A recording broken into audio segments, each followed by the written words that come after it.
Hello guys, আজকে দেখো নতুন লোক রান্না করছে, দাদাভাই রান্না করছে। আজকে কি কি রান্না হচ্ছে দেখায়, আর কেমন করে আজকে রান্না হচ্ছে সেটা তোমাদের সঙ্গে শেয়ার করি। কি গরম দেখতে পাচ্ছ।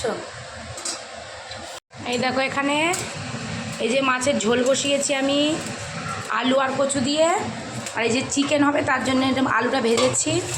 এই মাছ ভাজা রয়েছে, এটা হচ্ছে শাপলা করা হয়েছে নাল দিয়ে, শাপলা ভাজা হয়েছে। এটা হচ্ছে খারগোল গাছ, এখনও রান্না হয়নি, হবে, পাতাটা ধুয়ে রাখা হয়েছে। আর এই যে চিকেন হবে। এই যে রাঁধুনি আজকে রান্না করছে, ঠিক আছে, বড় রাঁধুনি। কেমন রান্না করে চলো দেখি। কড়াটা এখন গরম করছে সবে।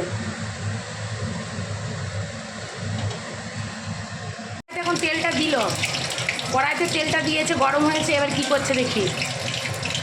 পেঁয়াজ দিল,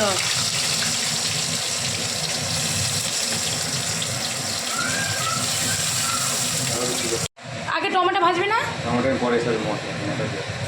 দেখো এখন আদা রসুন দিচ্ছে, পেঁয়াজটা ভাজা হয়ে গেছে, আদা রসুন দিল।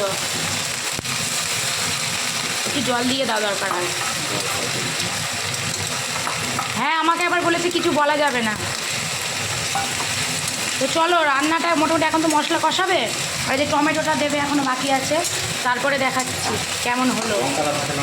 এই তো কাঁচা লঙ্কা নাও, নাও। এই যে এখন মশলাটা কষাচ্ছে রাঁধুনি। দাও এবার চিকেনটা দাও, কখন দেবে দাও।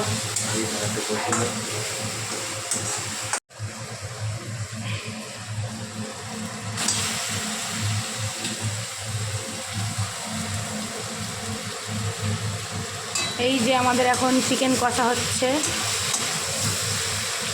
ঝাল হবে তো, আর দুটো কাঁচা লঙ্কা দেওয়া দরকার ছিল মনে হয়।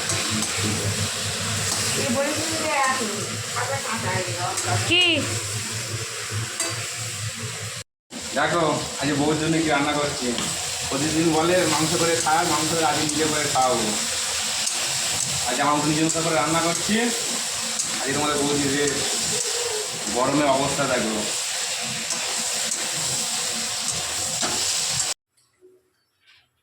এই যে দুপুরে রান্না রেডি হয়ে গেছে। এই যে আমাদের মাছের ঝোল হয়েছে একটু আলু দিয়ে কষা কষা করে, আর এই যে চিকেনের ঝোল, এটা শাপলা কাঁকড়া দিয়ে মাছ ভাজা, এটা হচ্ছে খারকোল গাছ পাতা বাটা।